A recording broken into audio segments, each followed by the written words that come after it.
माँ सरस्वती को प्रणाम और उसके महान सपूत सर डॉक्टर हरि सिंह गौर पास करें को नमन। इस ऐतिहासिक राजमाता विजयराजे सिंधिया सभागार में उपस्थित सभी सुधीजनों को सादर अभिवादन। मंच पर अपनी गरिमामय उपस्थिति से इस गौर उत्सव को समृद्धता प्रदान कर रहे सभी अतिथियों को सादर नमन। जैसा कि इस पूरे कार्यक्रम के रूपरेखा को देखकर आप समझ गए होंगे कि आज सभी मंचासीन अतिथि अपनी मूल एवं अद्वितीय भूमिका में यहाँ विराजमान है। आज हमारे बीच लोक साहित्य और चारण साहित्य के मूर्धन्य विद्वान प्रोफेसर बलवंत राय शांतिलाल जानी जी, समाजवाद के विचार और उस विचारिकी की जीवंत पाठशाला श्री रघु ठाकुर जी, विज्ञान और अध्यात्म का अद्भुत समन्वय सम्माननीय प्रोफेसर एस.टी. व्यास जी, व्यक्ति नहीं बल्कि समाज की चिकित्सा करने वाले ऐसे चिकित्सक सम्माननीय डॉक्टर जी.एस. चौबे जी, साहित्य के वितान पर सामाजिक सांस्कृतिक अध्येता सम्माननीय सुरेश आचार्य जी, प्रसिद्ध वैज्ञानिक और मनोसमाज शास्त्री प्रोफेसर नीलिमा गुप्ता जी, जो आज हमारे बीच कुलपति के रूप में ही नहीं वरन एक अकादमिक चिंतन के रूप में उपस्थित है। इस परिसंवाद के मॉडरेटर श्री संतोष सोगरा जी।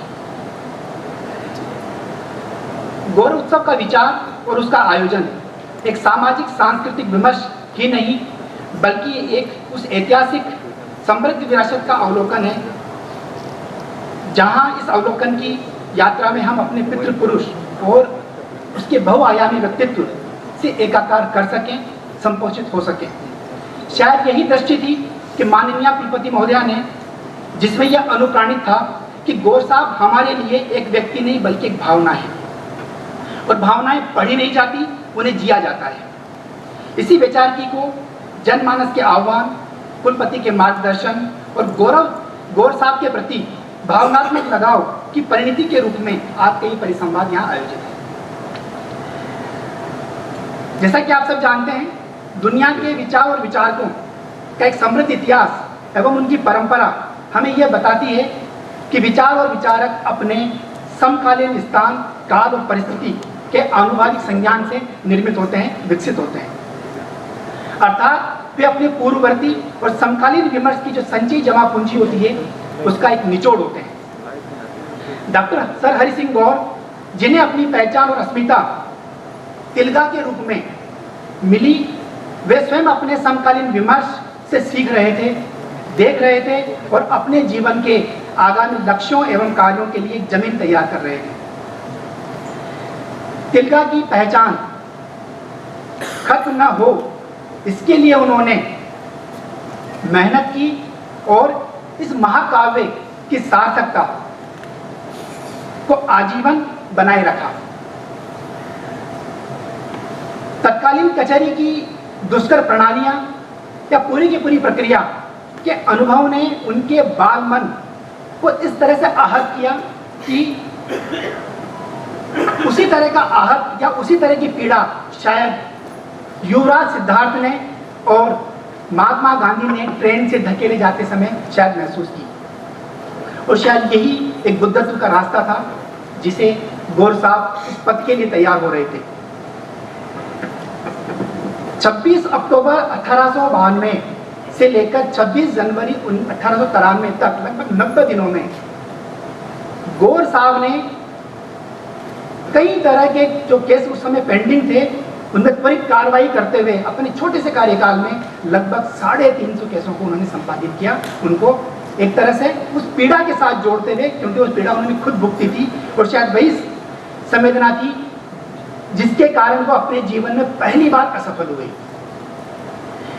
आप सब जानते हैं कि उन्हें उस पीड़ा के कारण मैट्रिकुलेशन में फेल होना पड़ा। ये विचार जिस पर आज हम लोग विश्वविद्यालय, उसकी आयोजना और सागर, उनके सपनों का सागर, इस पर आज हम परिसंवाद करने जा रहे हैं। मूलतः उनका विश्वविद्यालय का विचार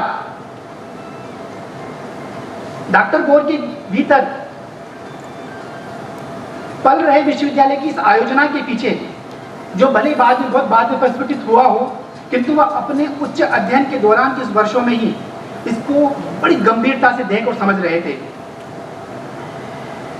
उस वक्त जैसा कि आप सब जानते हैं, दुनिया में ज्ञान के केंद्रों को समझने, जानने और उनको परखने की दो बड़ी विधाएं, दो बड़ी दृष्टियां मौजूद थी। एक दृष्टि जॉन हेनरी निकोलस के साथ जुड़ती है, न्यूमैन के साथ जुड़ती है, और दूसरी दृष्टि वॉन हम्बोल्ट के साथ जुड़ती है। मूल जो फर्क था, जिस फर्क पर संभवतया गौर साहब ने उस समय निगाह रखी, वो फर्क ये था कि एक विचार विश्वविद्यालयों को व्यक्तित्व निर्माण की कर्मस्थली मानता था।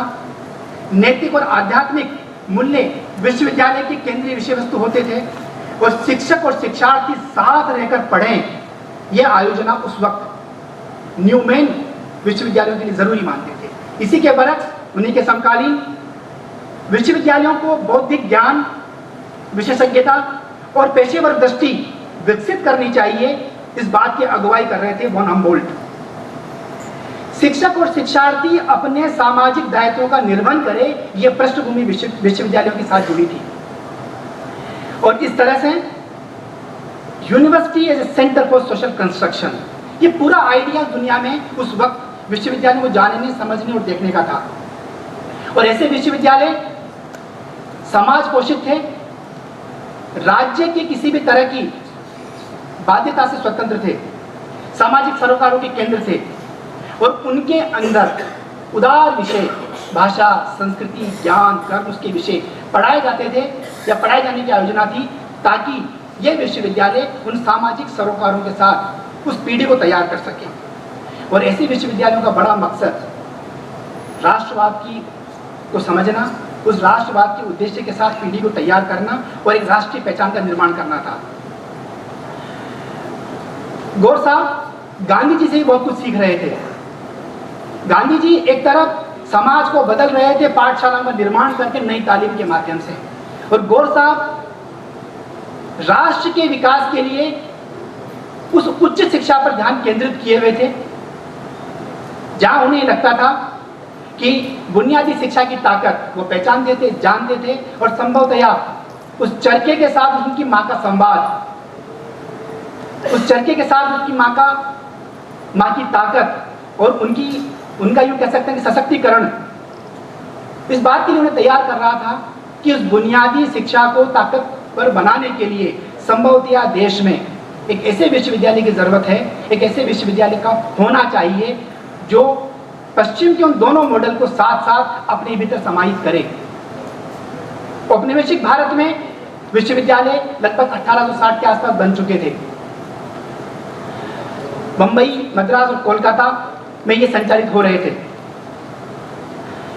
और इन सबके पीछे जो भावना जुड़ती है, उसी भावनाओं का एक तरह से स्पष्टीकरण देते हुए कहा डॉक्टर राधाकृष्णन ने कि 1948 की जब उन्होंने शिक्षा आयोग के बारे में बात की, उस बारे में चर्चा की, तो उस चर्चा में यह समाहित था कि गौर साहब संभवतया देश में एक ऐसा विश्वविद्यालय का प्रारूप साकार करने जा रहे हैं जो वैज्ञानिक सोच, सामाजिक सुधार और आध्यात्मिक दृष्टिकोण के साथ जुड़े, और शायद ऐसी शिक्षित पीढ़ी को तैयार करते या होना चाहिए था जिसका सात्विक दृष्टिकोण हो और जो लोकतांत्रिक व्यवहार के साथ अपने भावी जीवन को देखें। आधुनिक विश्वविद्यालयों की कल्पना को साकार करते हुए वो एक ऐसा विश्वविद्यालय चाहते थे जो विश्वविद्यालय आधुनिक हो, पर उसकी आधुनिकता उसकी जड़ों से पोषित हो, उसकी आधुनिकता का रास्ता सामाजिक सरोकार से गुजरे और बने, इस मजबूत पथ की वो अगुवाई कर रहे थे। और इसीलिए उन्होंने बार बार कहा कि मेरे लिए विश्वविद्यालयों का मतलब सामाजिक सरोकार के केंद्र के रूप में है। अंत में मैं उस विचार पर अपना ध्यान और आप सब लोगों का ध्यान चाहूंगा, वो ये कि हम सब आम मनुष्य अपने जीवन में ऑन्टोलॉजिकल क्राइसिस की जिस प्रक्रिया से गुजरते हैं, जहां पर हमें जो हमारी अस्मिताएं हमें प्राप्त होती है, जाति, धर्म, लिंग या किसी भी और प्रकार की जो दुनियावी अस्मिताएं हमें प्राप्त होती है, हम पूरा जीवन उन अस्मिताओं से को डिफेंड करने में लगाते हैं। यही ऑन्टोलॉजिकल क्राइसिस है। सर हरि सिंह गौर ने अपने जीवन में इस तरह के ऑन्टोलॉजिकल क्राइसिस पर विजय पाई, और ये उनका जो विजय का रास्ता था, शायद उन्हें एक ब्रह्मज्ञानी बनाता है जो इस ऑन्टोलॉजिकल क्राइसिस से बाहर निकले और एक ऐसे व्यक्तित्व के रूप में उन्हें तैयार करता है जहां उनके व्यक्तित्व का संस्थानीकरण होता है, और इस संस्थानीकरण की मूल भावनाओं के साथ पुनः यह संस्थान का दायित्व बनता है कि वह उस संस्थानीकरण के साथ जुड़ते हुए पुनः व्यक्ति का निर्माण करे।